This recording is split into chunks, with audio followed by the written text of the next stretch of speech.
Olá, bem-vindo e bem-vinda ao Horizonte Espírita, o podcast para quem pensa o espiritismo fora da caixa. Você já ouviu falar do espiritualismo moderno? O espiritualismo moderno foi um movimento que se iniciou no século XIX a partir dos famosos fenômenos que aconteceram na casa das irmãs Fox, nos Estados Unidos, em Nova York. Depois desse evento, ele se propagou por toda a Europa e possibilitou mais tarde o surgimento da doutrina espírita na França. Hoje nós vamos falar sobre esse movimento que preparou o caminho do espiritismo. Seria uma simples introdução ou um processo com a sua própria efervescência social e espiritual? É o que a gente vai discutir nesse episódio. Eu sou a Litza Amorim e comigo estão hoje o Rodrigo Farias. Olá a todos. E o Eric Pacheco. Oi, pessoal, vamos ter mais um podcast. Rodrigo, você que é pesquisador, né, historiador da história dos Estados Unidos e também do espiritismo, fico pensando que se deparar com essa história de um movimento espiritualista que surge nos Estados Unidos deve ser particularmente instigante para você. Conta pra gente, então, como que você começou estudando esse assunto e o que mais te chamou a atenção sobre a história do espiritualismo moderno, que às vezes aparece no movimento espírita, nos livros espíritas, como uma linha, né? Só se menciona que aconteceu aquele fato na casa das irmãs Fox e não tem nada mais de muito significativo na literatura mais consumida, né, pelos espíritas. Pois é, a gente não sabe quase nada do espiritualismo moderno, né? Mal se ouve falar, né? E quando se ouve, é muito pouco. Bom, respondendo a sua pergunta, Litsa, eu conheci um pouquinho do espiritualismo moderno. Como eu leio muito isso em inglês, eu sempre penso em moderno espiritualismo, né? Pelo livro do Arthur Conan Doyle, História do Espiritualismo, que só ganhou esse título, né, essa tradução, que é a correta, recentemente numa edição pela FEB. Quando eu era adolescente, estava no então segundo grau, eu ganhei de uma professora, a minha professora de literatura, a Beth, sou grato a ela até hoje. Ela me deu um exemplar do que então era publicado aqui como História do Espiritismo, de Arthur Conan Doyle, né, como eu disse, que é o criador do Sherlock Holmes e algumas histórias que são muito conhecidas na cultura pop. A partir dali, né, é um livro bem substancial, bem grande. E ali eu entrei em contato com a história das irmãs Fox, dos fenômenos de Hydesville, né, os rappings, né, as pancadas que deram origem a tudo, e do movimento que começou a partir daí. E é interessante porque o Conan Doyle, ele, para um espírita iniciante, como eu era naquela época, ele só fala de Kardec quando ele fala da Europa, né? Da Europa continental, lá para o final do livro, e fala muito pouco. Então, era uma abordagem completamente diferente do que eu conhecia, e isso sempre me deixou muito curioso. Mas, infelizmente, não havia muita coisa, não que eu conhecesse, pelo menos à época, sobre isso por aqui, a não ser, como você disse, muito marginalmente, em alguns livros espíritas. E depois, né, muitos anos depois, quando eu cresci, cresci inclusive academicamente, profissionalmente, que eu pude tentar saber um pouco mais por minha própria conta a esse respeito. E como você disse, eu me tornei estudioso da história americana, né? E nos últimos anos é que eu passei a dedicar um tempinho para conhecer melhor a história do espiritualismo, que não é muito conhecida mesmo lá, né? Isso é muito interessante para um movimento que, para a gente, tem tanta importância, mas para os americanos, embora os especialistas, obviamente, saibam do que se trata, mas, assim, popularmente, nem tanto assim. A gente vê as influências dele na cultura popular, né? Influências sobre esses movimentos de nova era. A gente vê representações de médiuns em filmes americanos, né? Médiuns profissionais e coisas do tipo. Então, ele está meio que diluído na cultura pop, mas merece realmente ser melhor conhecido por nós. E você, nossa cara ou nosso caro ouvinte, já ouviu falar no caso das irmãs Fox? Onde que você leu? A gente vai tentar trazer um pouquinho a mais do que se costuma falar naquela linhazinha na apostila do curso espírita.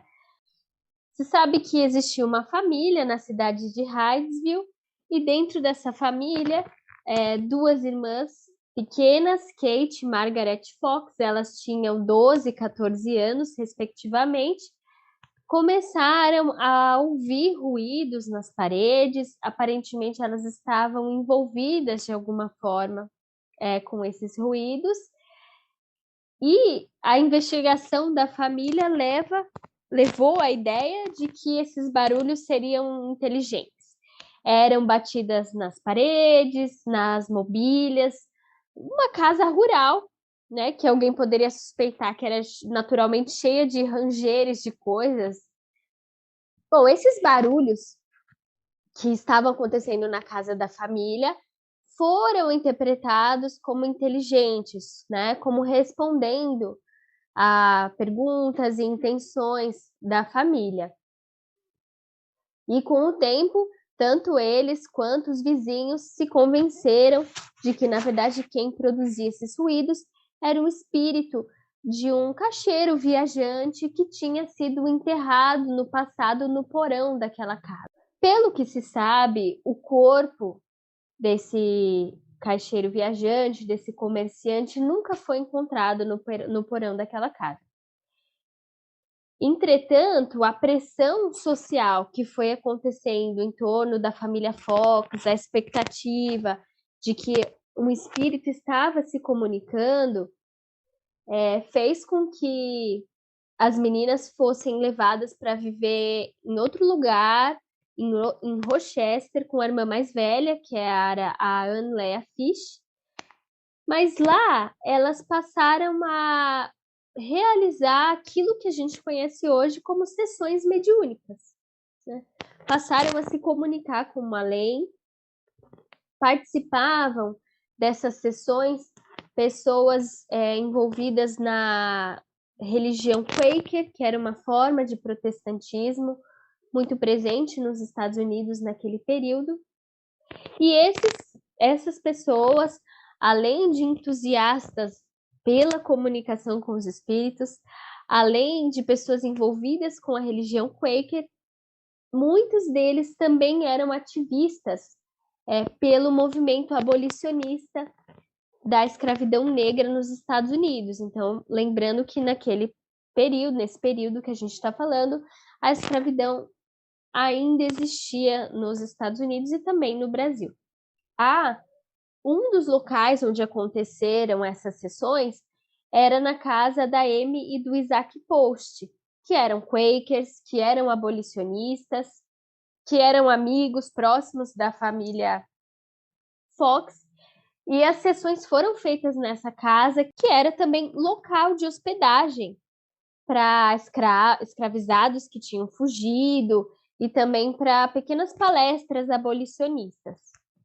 Então, a gente já vê aí que no mesmo local, a casa do Isaac e da Amy Post, aconteciam sessões mediúnicas com as meninas Fox e também preleções abolicionistas, hospedagens de escravos que tinham fugido. Após o seu primeiro desenvolvimento mediúnico, quando já se tornaram conhecidas, as irmãs Fox passaram a fazer exibições públicas dos fenômenos mediúnicos que elas produziam. Elas viveram várias peripécias, altos e baixos, chegaram a desmentir que eram espíritos os produtores dos fenômenos, depois voltaram atrás, mas a essa altura da situação, as práticas mediúnicas, as médiums e os grupos de investigadores do espiritualismo já tinham se multiplicado no país e o espiritualismo já podia ser chamado de movimento.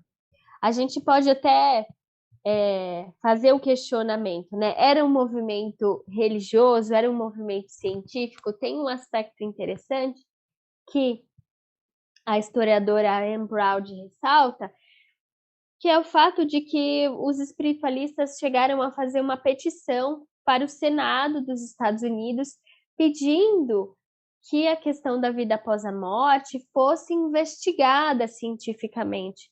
Então, existia uma crença no poder da ciência, existia uma expectativa de que esse contato com o além pudesse ser demonstrado pelo método experimental. Só queria acrescentar, talvez, sobre essa questão que a Alicia colocou de se era um movimento científico, né, religioso. Eu queria acrescentar o estado atual do moderno espiritualismo nos Estados Unidos, né? Eu sei porque no meu canal, eu faço o canal Espiritismo Kardec, eu faço às vezes entrevistas, né? E eu entrevistei algumas dessas pessoas e lá hoje, né, o que há mais são as chamadas igrejas espiritualistas, né? Existe até uma associação das igrejas espiritualistas, né? E me parece que o movimento começou, né, como o espiritismo também tinha um envolvimento com a religião, com a ciência, com a filosofia, mas hoje propagou mais para uma religião, né? Se você for numa dessas igrejas, é bem parecido com uma igreja protestante mesmo, né? Aqui no Brasil você viu um movimento espírita associado com o catolicismo e lá você vê com o protestantismo, né? Então são igrejas de fato, né? Onde tem um pastor lá em cima falando no púlpito e durante a fala dele, que é uma fala bem parecida com o pastor mesmo, ele tem revelações durante a revelações mediúnicas e fala e tal. Então, até pegando aquela relação com os Quakers que você falou, não sei se você quer abordar mais agora, mas enveredou bem para um caminho de uma religião mesmo, onde, né, a própria palavra igreja é usada, né, nesses centros espiritualistas. O que é interessante no espiritualismo, né, é que assim, essas polêmicas que às vezes a gente vê no movimento espírita, como você mesmo citou, né, se é a religião, se é a ciência, se é ou não é, se é as três coisas, se é só uma, isso é meio estranho porque para eles, porque isso definitivamente não se aplica. A dinâmica que o espiritualismo moderno seguiu, ela é bastante diferente em vários aspectos da que o espiritismo, que é o que a gente conhece, né? Que é, tipo, eu gosto de chamar de espiritualismo francês, seguiu. Porque o espiritualismo moderno, é bom que se diga, ele não teve um codificador, ele não teve uma figura central que filtrou quais seriam os conteúdos doutrinários, ele não tem uma doutrina exatamente, precisamente formada. Ele é um movimento descentralizado.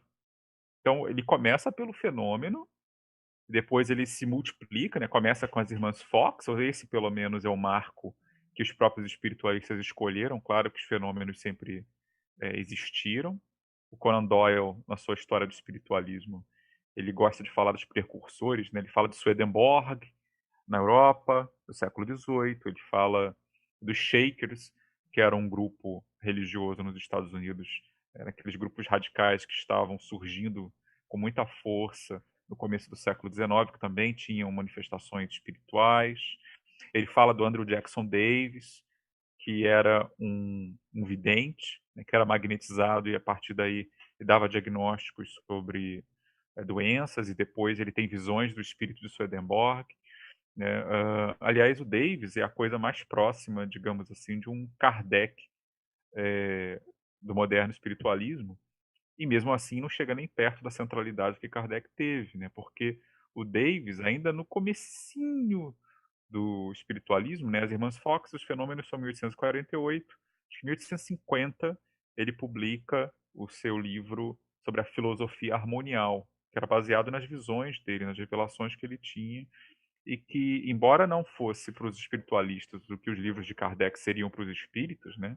Para nós espíritas, Kardec é uma autoridade.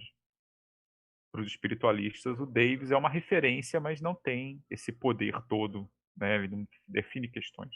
Mas ele foi o que ofereceu uma base, né? Uma certa filosofia que era aceita por muitos espiritualistas como uma referência. E é interessante ver como algumas coisas eram parecidas e outras eram diferentes daquelas que o espiritismo, um pouquinho mais tarde, vai apresentar.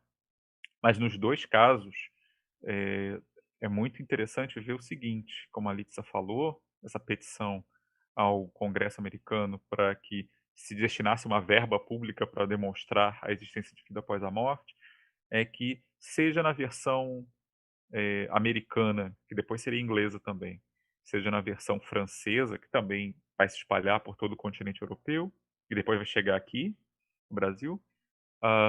Em ambos os casos, uma coisa muito forte é a noção muito clara de que a vida após a morte ela pode ser demonstrada. Ela não é mais vista apenas no sentido de uma fé, ela é uma coisa que você pode constatar, a ponto de constatar cientificamente, empiricamente. Você pode demonstrar, né, de maneira que os sentidos permitem ver que é uma realidade concreta. Né? Então, nesse ponto de vista, os 2 movimentos, que na verdade são ramificações, né, da mesma coisa, eles têm essa característica em comum e que acho que eu, né, e outros autores falam disso, ele mostra, ajuda a entender o entusiasmo que rondou esse movimento. As Irmãs Fox começam em março de 48, né? Em 1849, praticamente, você já tem um movimento tomando forma, com várias pessoas tentando repetir a metodologia em diferentes lugares, de forma independente, em suas casas, e começam a aparecer outros médiums. Isso é um fenômeno bem interessante. E interessante como você teve muitas pessoas nesse movimento envolvidas com a própria ciência, né, que eram, enfim, biólogos, né, físicos. Você teve o Alfred Russel Wallace, né, por exemplo, que era naturalista, ele geógrafo, antropólogo, né, e foi cofundador da teoria da evolução, né, e eram envolvidas no moderno espiritualismo, né. Ah, enfim, o Wallace teve um trabalho muito importante, ele publicou junto com Darwin na Linnean Society em Londres, né, em 1 de julho de 1858, a ideia da seleção natural, né, e da evolução explicada a partir da seleção natural, né. Mas aí depois o Darwin ele publicou A Origem das Espécies e aí esse conhecimento foi mais aberto ao público, né, e acabou que o Darwin se tornou o nome mais renomado, né. Enfim, e um dos motivos, acredito eu, foi porque a própria academia na época não via com bons olhos o envolvimento desses cientistas, né? Enfim, até o próprio Darwin ele chega a enviar uma carta para o Wallace, né, dizendo que isso poderia atrapalhar enfim, no progresso da teoria da evolução, o envolvimento dele com o espiritualismo moderno, né? Sem falar no William Crookes, né, que era químico, físico, né, enfim, de Londres, né, e tem o famoso caso das aparições da espírito Kate King, né, que ele investigou nessas materializações, aparições e, enfim, também é o inventor dos tubos de raio catódicos, né? Ah, pelo que eu sei, também houve uma pressão forte dentro da academia em relação aos trabalhos dele, né? Se falar, por exemplo, o Charles Richer, né? O outro também, que ele é o criador da metapsíquica, né? Enfim, que depois viria a dar origem à parapsicologia, mas ele também era envolvido, né? E, enfim, médico ganhador do Prêmio Nobel, envolvido com as pesquisas em, desse campo paranormal, né? Digamos assim, né? Sem falar do, como já foi citado, o Alfred Russel Wallace, né? Que também era médico, né? E enfim, teve todo um trabalho no moderno espiritualismo. Você teve muitos cientistas que eram cientistas, pesquisavam sobre ciência, biologia, física, química, mas também tinha uma parte disso, um trabalho de pesquisas no moderno espiritualismo. Já isso, você está citando vários nomes que apareceram já na década de 1870, 80, né?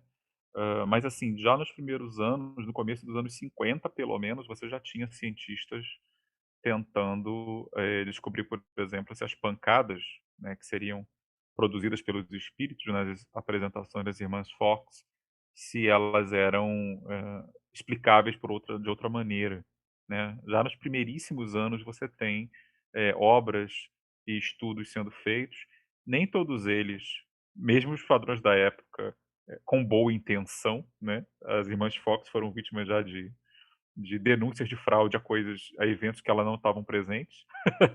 Também tinha isso. Mas de tentativas de você comprovar ou desmentir cientificamente a natureza dos fenômenos.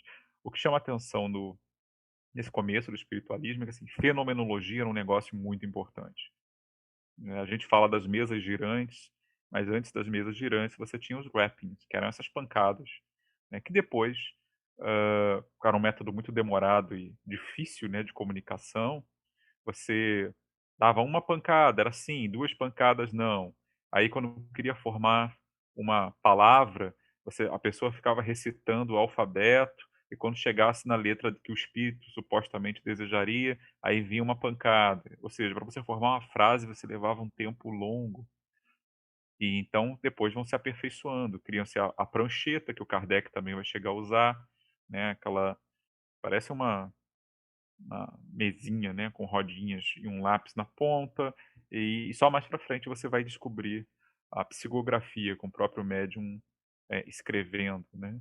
Então, você vai ter uma pluralidade de técnicas sendo usadas, mas sendo usadas justamente dessa forma descentralizada, né? Porque as irmãs Fox, são consideradas as pioneiras, mas elas logo perderam elas não tinham exclusividade sobre o fenômeno, né? O fenômeno realmente se espalhou muito rápido.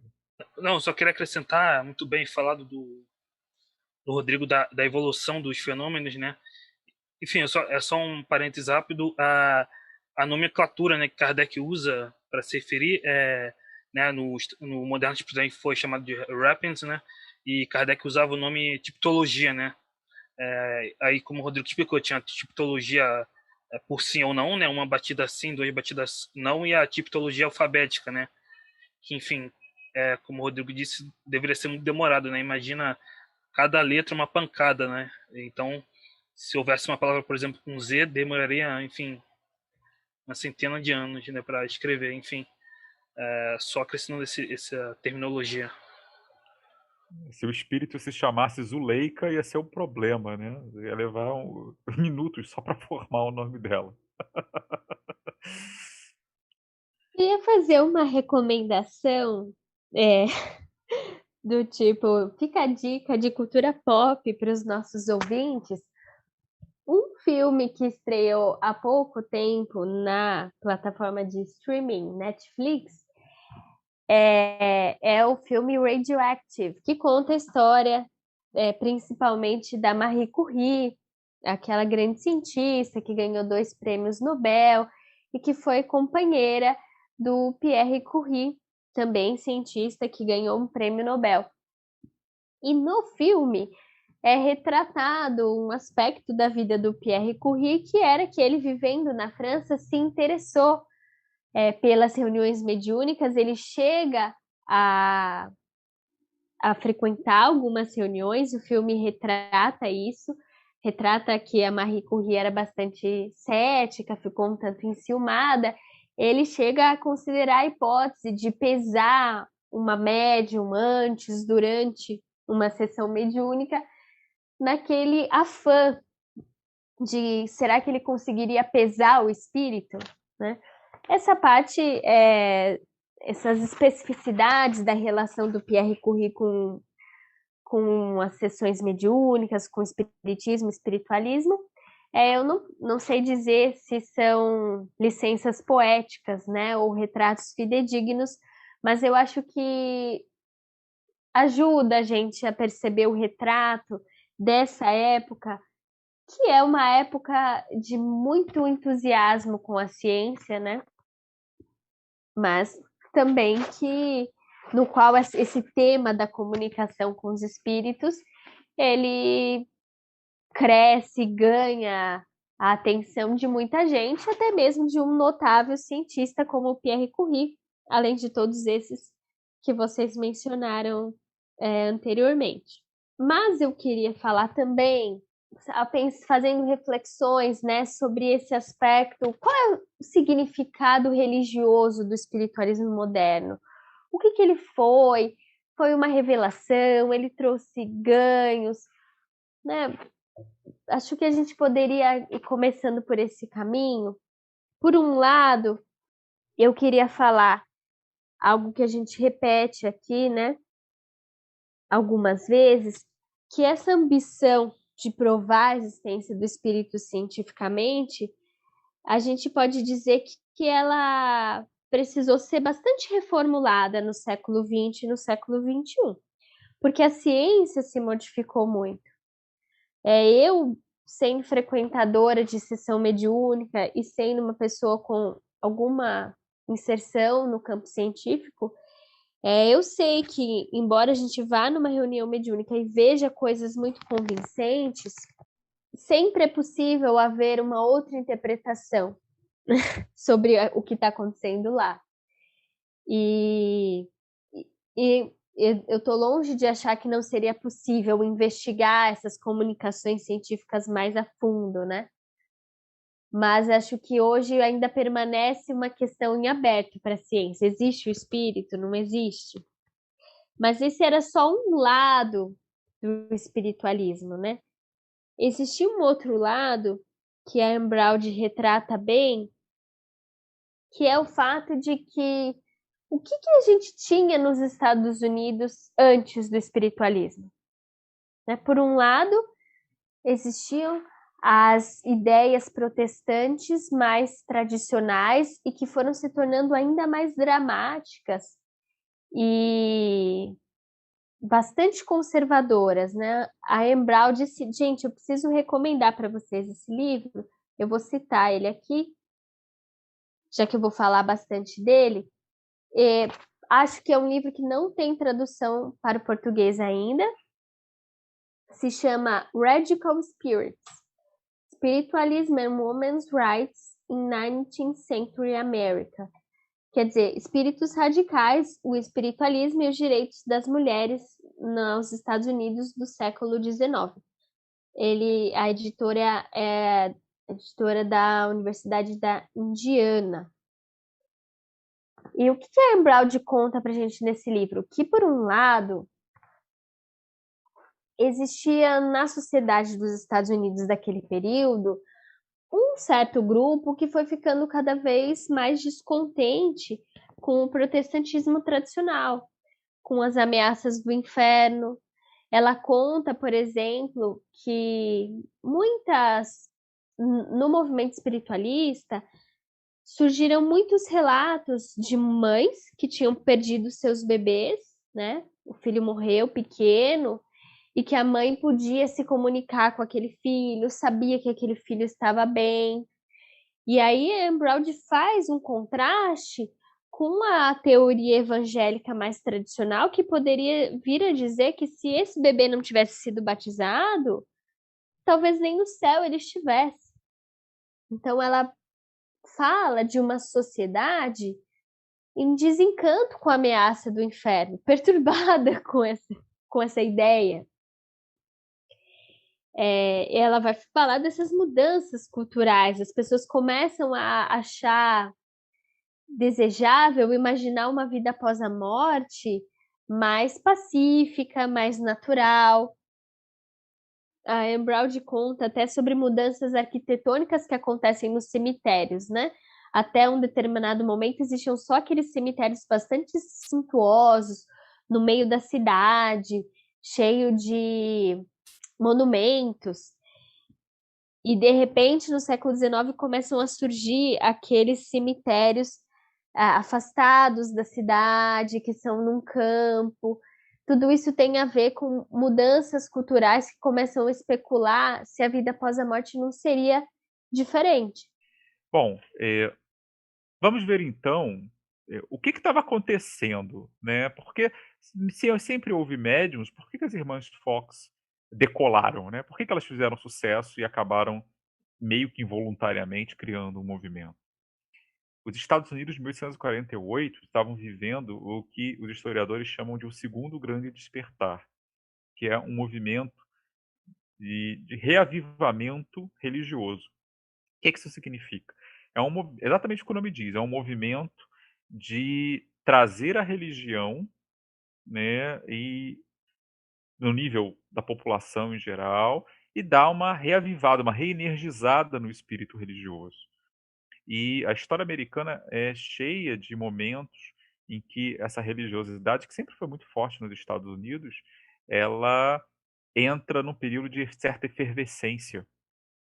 Havia tido um período assim no século XVIII, seria o primeiro grande despertar, né, quando você surge movimentos em vários estados, ao longo de décadas, de pregadores itinerantes fazendo grandes cultos, ao ar livre, geralmente, ou em tendas, né, e as pessoas atingiam aquele êxtase religioso, que basicamente populariza lá o que hoje a gente vê em muitas igrejas evangélicas. Né? Para a gente, hoje, é quase que banal, mas naquele momento era um estilo bastante novo de adoração cristã.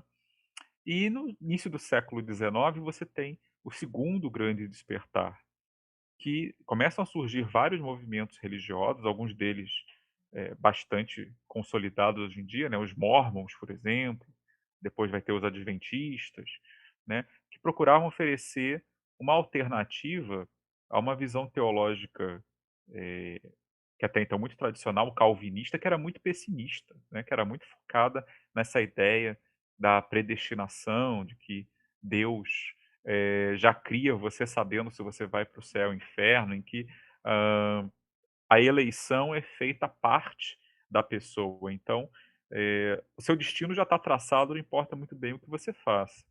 É bem verdade que, durante muito tempo nos Estados Unidos, essa doutrina no nível popular era meio que flexibilizada, né? Na parte a graça divina, mas parte algo que você fazia, você tinha algum papel nisso, o famoso arminianismo.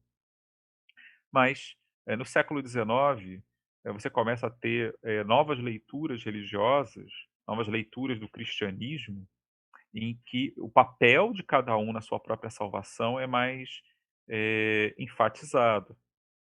Eu falei dos mormons e adventistas, mas tem vários outros grupos que vão surgindo. E mesmo grupos que já existiam antes, começam a passar por algumas divisões. Os Quakers, né, os Quakers, por exemplo, que tinha aquela coisa da luz interior, né, de você sentir a inspiração e falar no meio do culto o que te viesse, eles estavam tendo problemas porque havia uma tentativa de estava tendo maior rigidez no movimento deles, né? Essa questão da luz interior estava sendo pouco enfatizada, então começou a haver quakers dissidentes. A Amy e o Isaac Post, que a Litsa mencionou, por exemplo, faziam parte desses quakers dissidentes. E esses quakers dissidentes geralmente atuavam muito na sociedade, que era um traço também muito forte nesse período. Vários desses novos religiosos, ou mesmo desse espírito religioso mais inovador, mesmo dentro de algumas denominações mais tradicionais, eles começam a tentar atuar na sociedade também. Eles começam a querer fazer com que a sociedade, segundo a sua visão, se tornasse melhor, que a sociedade também fizesse mais jus a essa graça, essa recompensa divina. E aí você começa a ter vários religiosos fertilizando a sociedade para movimentos sociais que tiveram uma importância muito grande, como, por exemplo, o já citado pela Litz, o abolicionismo, que começa com uma carga religiosa muito forte nos Estados Unidos e nas suas alas mais radicais manteve, né, durante um bom tempo. Esse aspecto político é muito interessante, o aspecto político das religiões e das religiões nesse período, né? Mas antes do aspecto político, eu queria trazer ainda um pouco de volta para os aspectos teológicos, né? É interessante, às vezes a gente pensa que o espiritismo de Kardec, ele é totalmente assim descolado, fora da curva. E quando a gente vai estudando um pouco mais, a gente vê que essas tendências de reformar o pensamento religioso não estavam só no Kardec. Para mim, foi uma surpresa muito feliz descobrir que existia já nos Estados Unidos denominações, naquela época, século XIX, denominações protestantes conhecidas como unitaristas. O que significa isso? Eram grupos que não acreditavam naquela ideia católica e protestante mais tradicional de que Deus é o Pai, o Filho e o Espírito Santo. Então, para eles, Deus era um só. E, ao mesmo tempo, também existiam denominações protestantes, naquele período, universalistas, que acreditavam que a salvação era universal, ou seja, todos seriam salvos, não existiria alguém que teria que ir para o inferno e seria condenado, ou que pelo menos todos poderiam ser salvos, se assim quisessem.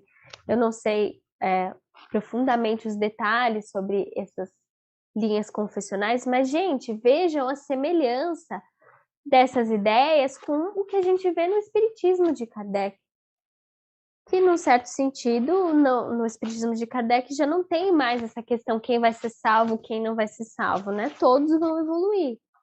E também não tem essa ideia de que Jesus era Deus. Isso, para mim, é bastante interessante, e, ao mesmo tempo, olhando em contraste, a gente vê a importância do Kardec, como ele fez uma elaboração filosófica que amarrou uma série de ideias que, num certo sentido, estavam dispersas, né? Alguns grupos focados em investigação científica, outros em ideias mais teológicas, e o Kardec, eu acho que, como um bom educador, ele faz um bom diálogo entre várias dimensões da vida humana.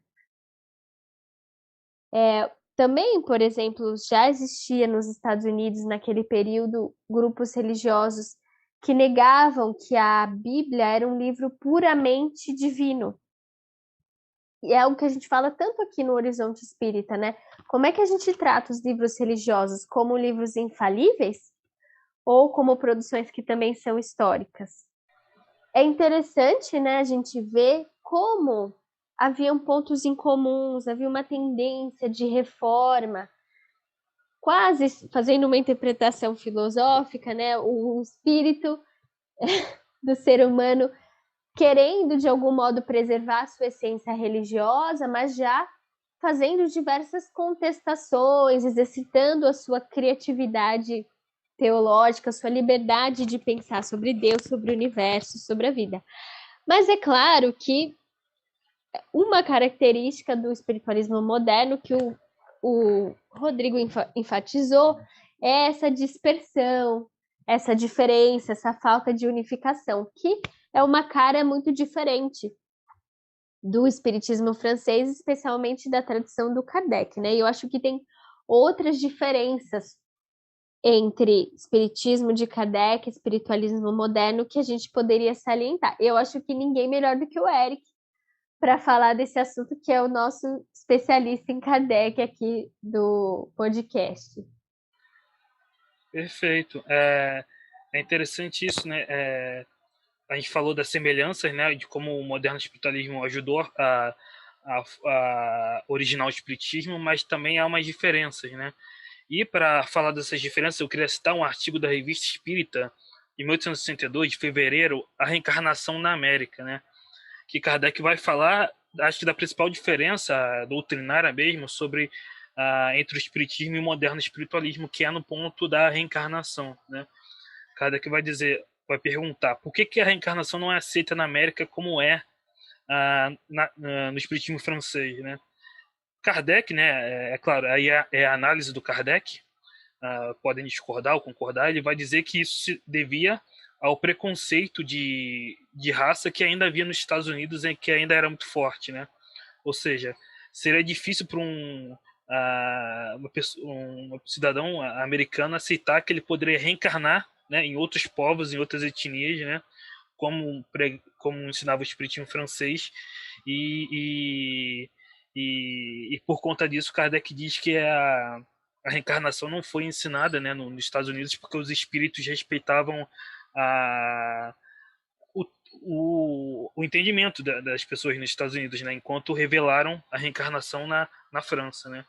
Então, esse é um ponto bem importante, né? A ideia da reencarnação é um ponto fundamental no espiritismo francês, né? E aí a ideia de reencarnação como progresso, né? E essa ideia do progresso, que reencarnando vamos progredindo através das diversas existências. O moderno espiritualismo focava bastante na mediunidade, mas não tinha essa ideia de reencarnação, né? Enfim, que o espiritismo não inventou, né? Vem da metempsicose dos gregos antigos, enfim, né? Então, diria que esse é um ponto bem elementar da diferença doutrinária mesmo, né? A evolução deles era feita só após a morte, não é isso, Eric? Sim, sim, é uma ideia de progresso, né? Mas no mundo espiritual, né? Enfim, e se tinha uma visão de mundo espiritual bem mais materializada e descrita, né? Enfim, até o próprio Swedenborg é um exemplo claro de como era essa visão de mundo espiritual, né? Enfim, eu poderia citar talvez outro ponto fundamental que eu acredito, que é a questão da cobrança, né? Muitos médiuns nos Estados Unidos, enfim, acho que desde o século XX, XIX, a cobrança não era tão mal vista, né? Como no Espiritismo francês, que Kardec coloca claramente que não se poderia cobrar pela mediunidade, né? Porque dá de graça o que de graça recebeste, né? E aí no moderno espiritualismo havia essa questão da cobrança que não era tão mal vista, né? É um outro ponto que eu acho uma diferença fundamental aí. As irmãs Fox são um grande exemplo, né? Elas passaram a juventude, a Margaret e a Kate, passaram a juventude fazendo apresentações que eram pagas. Sim, sim. E um outro ponto que eu poderia citar, né, também é o fato da questão social, né, das ideias sociais, políticas, enfim. Kardec não se posicionou explicitamente sobre essa questão, né, até no Livro dos Médiuns, no regulamento da Sociedade Parisiense de Estudos Espíritas, né, lá no final do Livro dos Médiuns, ele vai dizer que as sociedades não deveriam entrar nas discussões de política, né. Enfim, aí vai ter toda uma discussão se isso se devia à ditadura que havia na época ou não. Enfim, não vou entrar nisso aqui, mas é uma diferença, né? O moderno espiritualismo já tinha mais uma pegada de posição clara social e política, não é, Litsa? Isso é bem interessante. A gente observa que o Kardec teve um cuidado de fazer uma obra mais, digamos assim, menos envolvida nas questões da ordem do dia, né? Uma obra que, de certo sentido, fosse um discurso mais universal, mais atemporal. Embora a gente precisa lembrar também que na Revista Espírita as notícias eram comentadas, então eu fiz especialmente uma pesquisa sobre toda vez que o Kardec comentava avanços em relação aos direitos das mulheres, comentava notícias que vinham da Espanha, dos Estados Unidos, envolvendo esse tema. O direito à mulher defender uma tese na universidade, o direito da mulher assumir um cargo público.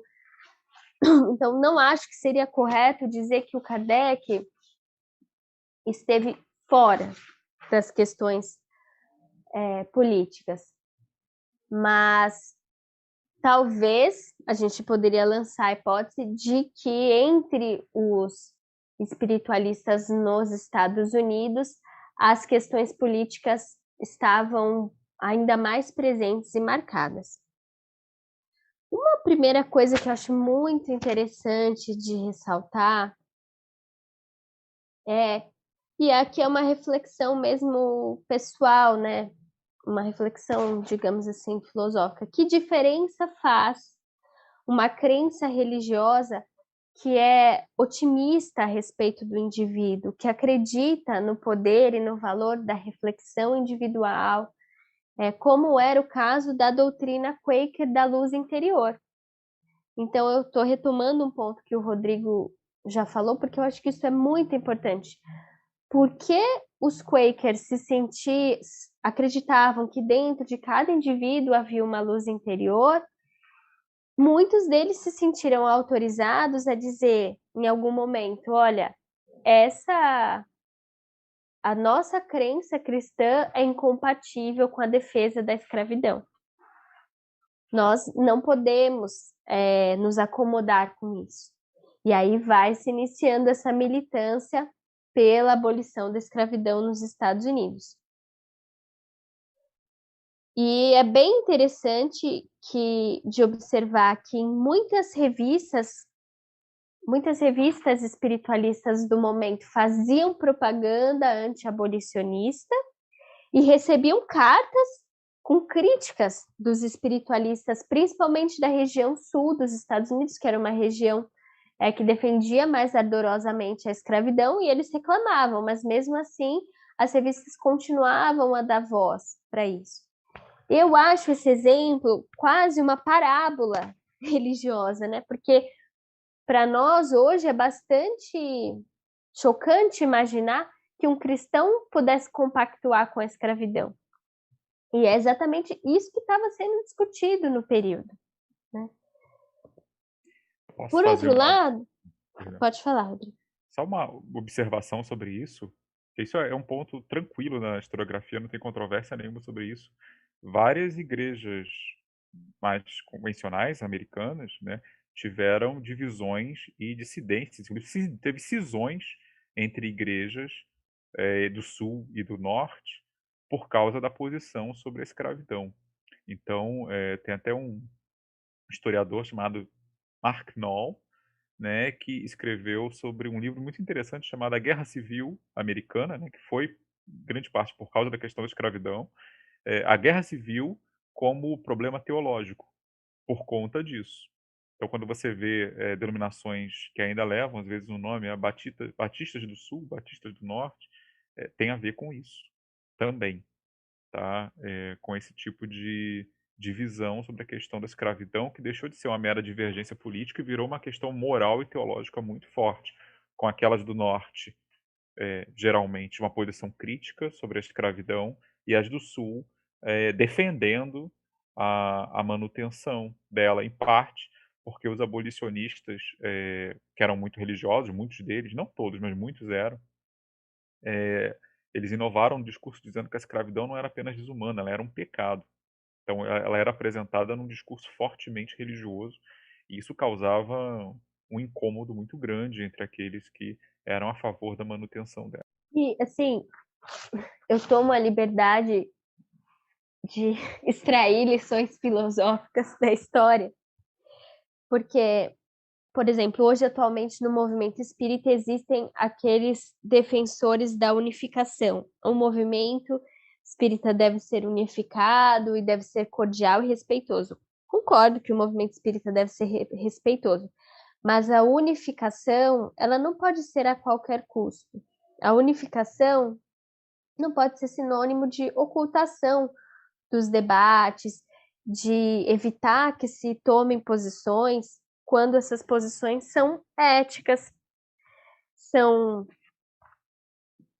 de primeira importância, né?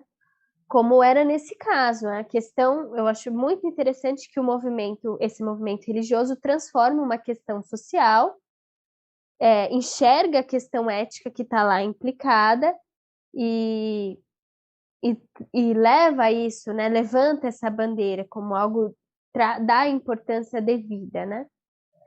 Mas eu queria também chamar atenção para o que a própria Anne Brown chama atenção no livro, que é a questão dos direitos das mulheres. Ela vai dizer que muitos dos médiums que viajavam e que fizeram os chamados trance speakers, né, as pessoas que falavam em transe, a grande maioria eram mulheres. Então, você vê aí um caso histórico de uma religião majoritariamente liderada por mulheres, o que é raro na história das religiões.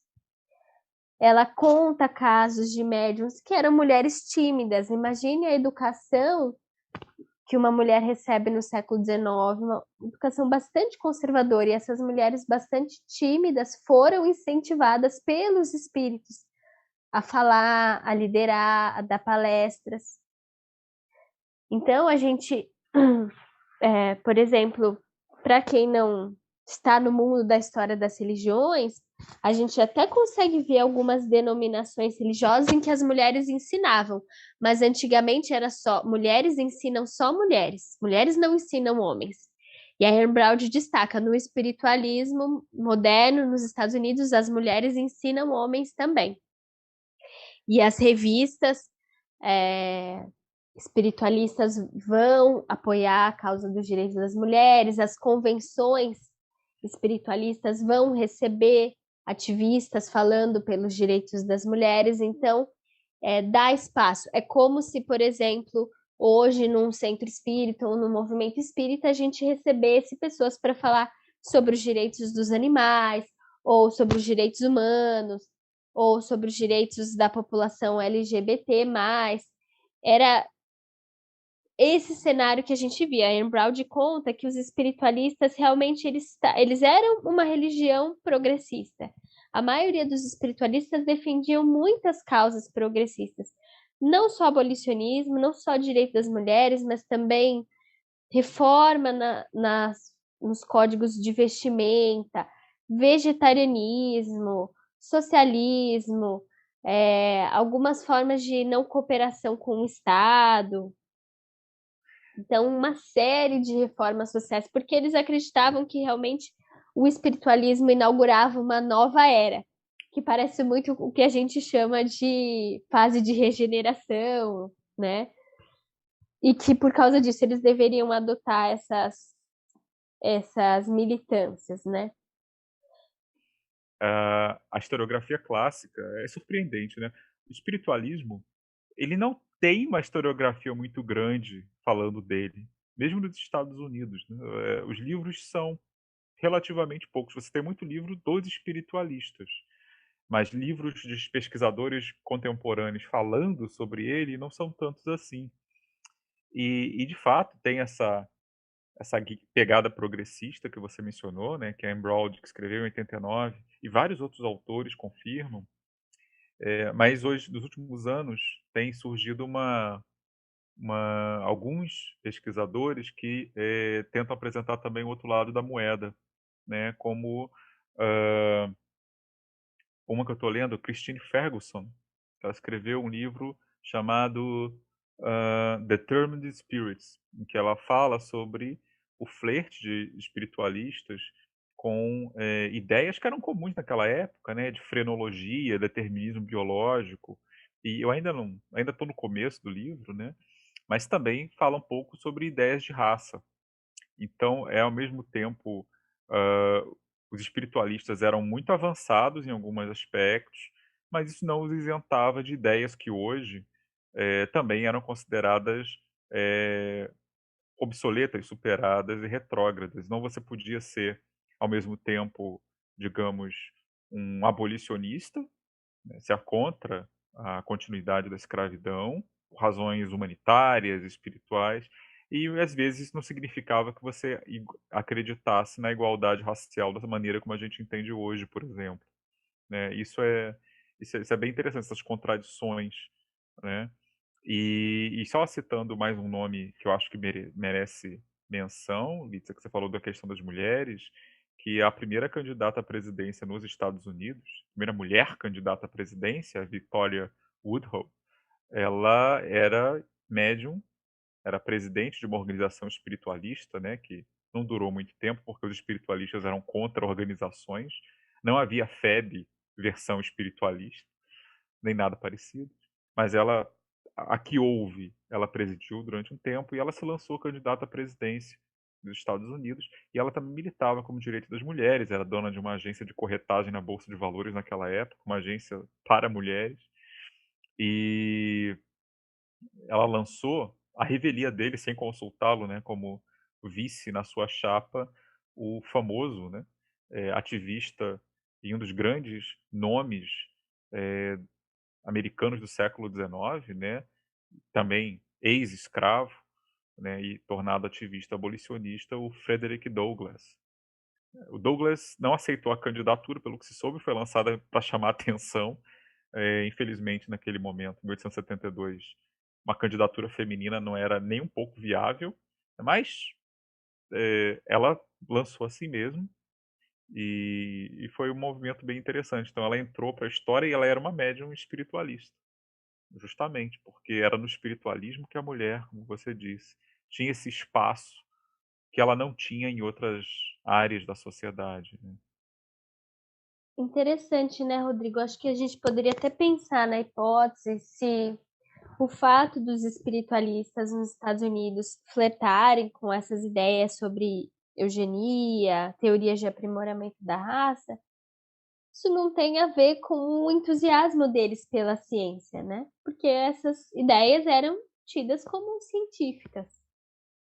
E então fica tudo mais ou menos no Sim, sem mesmo dúvida, balaio. sem dúvida. Inclusive, a gente encontra essas ideias circulando também dentro do espiritismo, né, em alguma medida, né? A gente vê Kardec comentando sobre frenologia, fazendo observações sobre alguns povos, como se fossem os Hotentotes, né, os famosos Hotentotes, que são citados algumas vezes na codificação, e faz observações que a gente vê que são claramente baseadas no entendimento hoje obsoleto, né, ultrapassado, de diferenças raciais que estavam na ordem do dia naquele momento, né? Eram apresentadas, pelo menos nos círculos cultos, como teorias científicas, e hoje a gente sabe que não são, né? Então é aquilo que você disse, tem um componente espiritual, mas tem um componente histórico também. Essas coisas não são assim,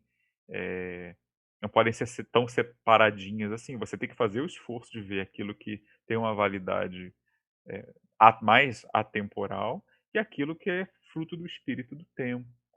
Tenho certeza, por exemplo, de que se fosse hoje, né, se Kardec tivesse que fazer a codificação hoje, ou se muitos espiritualistas vivessem nos tempos de hoje, eles dialogariam com as ideias que circulam agora, né, e teriam outras visões sobre essas questões. A gente deve sempre, e aí uma observação de historiador, não como espírito, mas as duas coisas se juntam. A gente tem que esperar de cada época aquilo que ela pode dar, senão a gente corre no crime capital do historiador amador, que é o anacronismo, de querer que pessoas de outras épocas pensem exatamente como a gente. Não é assim. Não é assim. Nem pode ser. Tudo tem seu momento. Eu acho que para os nossos ouvintes, né? Às vezes, bom, eu sou uma grande entusiasta da história, né? Não é à toa eu virei historiadora, pesquisadora da história da educação. Sobre essa questão do movimento espiritualista nos Estados Unidos abrir espaço tanto para a liderança feminina quanto as causas que pelas quais as pessoas militavam em relação aos direitos das mulheres, né? Acho que não naquele momento não se usava a palavra feminismo, mas eram causas que hoje a gente chamaria de feministas. Então, eu queria citar algumas aqui. Se pensava em direito a divórcio, né? Não era um direito que existia naquele momento, direito à propriedade, então as mulheres não tinham possibilidade de abrir uma conta no banco. Em caso de separação do marido, também não havia direito à guarda dos filhos. A Embraud ainda relata outras coisas interessantes. Por exemplo, em alguns momentos existiam disputas entre o movimento abolicionista e o movimento que lutava pelos direitos das mulheres. Os abolicionistas achavam que a causa deles era o mais importante e que deveria deixar a luta pelos direitos das mulheres para depois. E outras mulheres militantes pelos direitos das mulheres achavam que a causa delas era a mais urgente. E então a Anne Brown comenta ironicamente, né, que ambos os grupos ignoravam a questão da dupla opressão das mulheres negras. E aí já dá para a gente citar aqui uma figura, uma personalidade incrível, que é a Sojourner Truth. Sojourner Truth, que foi uma mulher negra que nasceu na escravidão viveu na condição de escravizada por muitos anos até conseguir fugir, e ela foge para o Canadá. Ela foi uma mulher assim bastante marcante no momento, porque ela foge para o Canadá, retorna aos Estados Unidos, ela consegue a sua liberdade e vai entrar com uma ação judicial contra um homem branco para obter a guarda do filho dela. Então, ela se tornou a primeira mulher negra a entrar com uma ação judicial contra um homem branco. Claro que no momento que ela faz isso, ela já estava amparada por outros personagens do movimento abolicionista que apoiaram, ajudaram, e ela, nesse momento, participa também do movimento espiritualista. Quem quiser procurar mais sobre a Sojourner Truth, tem muito material sobre ela na internet, e tem um discurso muito famoso que ela faz numa convenção pelos direitos das mulheres em Ohio. Ela faz um discurso que se chama Anti-a-Woman, e eu não sou uma mulher, em que ela está dizendo isso. Os homens dizem que a gente não deve dar direito às mulheres porque elas são fracas, porque elas precisam ser levantadas por uma carruagem, porque elas são delicadas. E ela diz, mas eu sempre trabalhei como um homem, eu sempre comi como um homem e até apanhei, e eu não sou uma mulher. Então ela traz à luz assim esse problema que hoje na contemporaneidade é super debatido, né, no movimento feminista, que é essa questão da interseccionalidade, das opressões de classe, de raça e de gênero que se combinam. Então, assim, é uma personalidade incrível, e tem muitas poetas que declamaram esse discurso anti-woman. Eu recomendo muito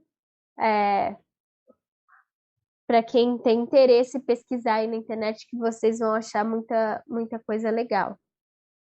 Bom, e como tudo chega ao fim, a gente tem que encerrar esse programa, mas vamos deixar dicas para quem quer conhecer um pouquinho mais sobre esse assunto.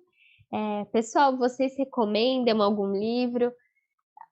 A gente sabe que nem sempre é fácil acessar coisas na língua portuguesa, tem coisas que não são traduzidas ainda, né? Mas, e aí, vocês têm alguma ideia para quem está curioso em saber mais sobre espiritualismo moderno? O que vocês recomendariam?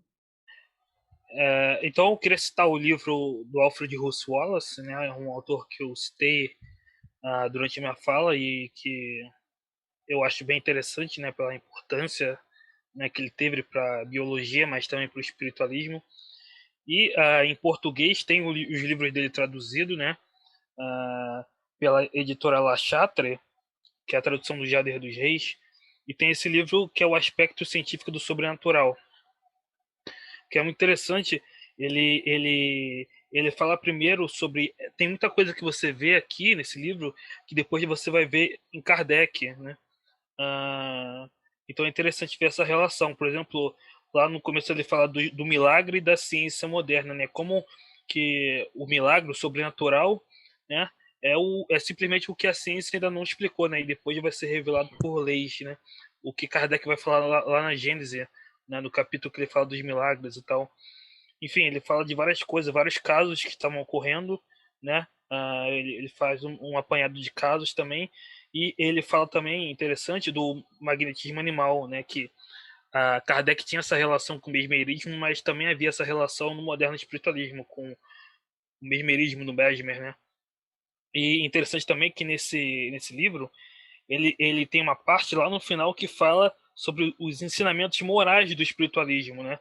Então, o Alfred Russel Wallace era um autor que, embora tivesse uma pegada maior na fenomenologia, né? Como acho que a maioria dos autores anglo-saxões do moderno espiritualismo tinha uma pegada mais na fenomenologia, né? E o Kardec tinha uma pegada mais na filosofia, na moral, era mais abrangente, mas ele tem aqui, nesse livro, os ensinamentos morais do espiritualismo, né? É bem interessante ele falando dos diversos ensinamentos morais do espiritualismo e relacionando com, enfim, com a moralidade cristã, né? Então essa coisa do aspecto moral não era só no espiritismo francês, enfim. Bom, já falei do livro do Conan Doyle, né? O Conan Doyle tem alguns livros sobre espiritualismo publicados aqui, se não me engano pela FEB, são fáceis de achar, mas eu vou indicar agora duas dicas, né? Eu vou dar duas dicas. Um livro de história mesmo, chamado Falando com os Mortos, da Bárbara Weisberg, que saiu aqui pela editora Agir. É um livro de história, não é um livro de um adepto, né? Mas que é interessante porque foca na história das irmãs Fox, né? Uma trajetória delas e, obviamente, acabam falando do movimento espiritualista também. E é um dos poucos livros em português que a gente tem a respeito, então acho que vale a pena correr atrás dele.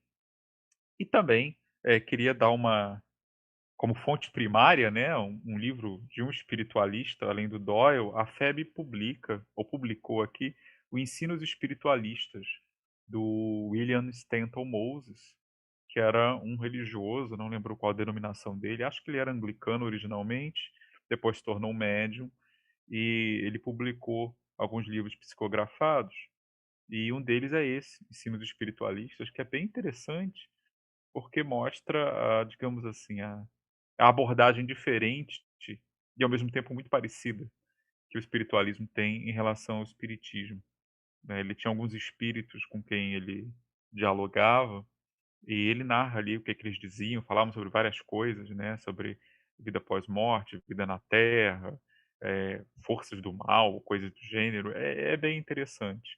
E por fim, uma dica que é audiovisual, essa deve ser mais fácil, porque eu vi isso no YouTube.